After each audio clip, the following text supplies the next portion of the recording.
हिमाचल चुनाव में कांग्रेस ने बेहतरीन प्रदर्शन करते हुए 68 में से 40 सीट जीतकर बहुमत हासिल की, जबकि बीजेपी को 25 सीटें ही मिली।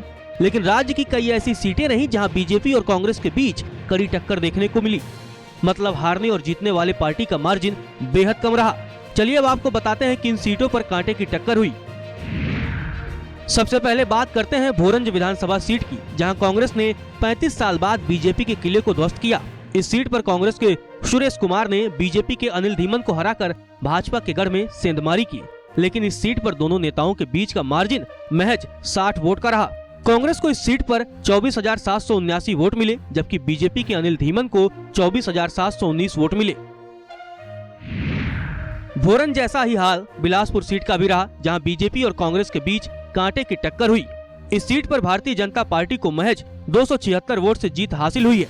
बीजेपी के त्रिलोक जामवाल ने 30,988 वोट पाकर जीत हासिल की, जबकि उनके निकटतम प्रतिद्वंदी कांग्रेस के बूमे ठाकुर को 30,712 वोट मिले। श्री नैना देवी विधानसभा सीट पर भी कांग्रेस और बीजेपी के बीच कांटे का मुकाबला हुआ। इस सीट पर बीजेपी को महज 171 वोटों से जीत हासिल हुई। बीजेपी के रणधीर शर्मा को 29,403 वोट मिले, तो कांग्रेस के रामलाल ठाकुर को 29,232 वोट मिले। सुजानपुर में भी कांग्रेस और बीजेपी के बीच जीत का मार्जिन बेहद कम रहा। इस सीट पर कांग्रेस को 399 वोटों से जीत हासिल हुई। कांग्रेस के राजिंदर सिंह ने 27,679 वोट हासिल किया, तो बीजेपी के रंजीत सिंह राणा को 27,280 वोट मिले। शिलानी सीट पर बीजेपी और कांग्रेस के बीच कांटे का मुकाबला हुआ। इस सीट पर कांग्रेस को महज 382 वोटों से जीत हासिल हुई। कांग्रेस के हर्षवर्धन चौहान को 32,093 वोट मिले, तो बीजेपी के बलदेव सिंह को 31,711 वोट मिले। रामपुर विधानसभा सीट पर कांग्रेस और बीजेपी के बीच जीत का अंतर 567 वोटों का रहा। इस सीट पर कांग्रेस के नंदलाल को जीत मिली, उन्होंने बीजेपी के कौल सिंह को हराया। इस सीट पर कांग्रेस प्रत्याशी को 28,397 वोट मिले, तो बीजेपी के कौल सिंह को 27,830 वोट मिले।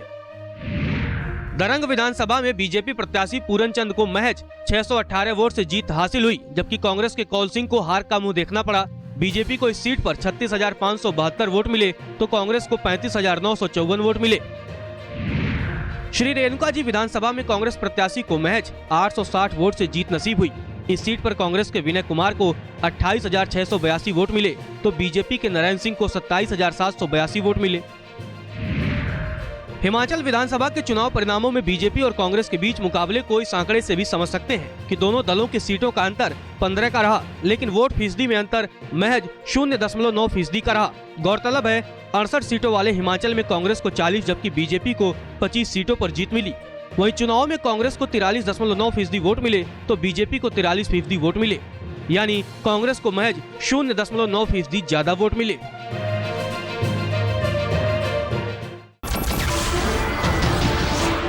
नमस्कार, मैं हूं मानक गुप्ता।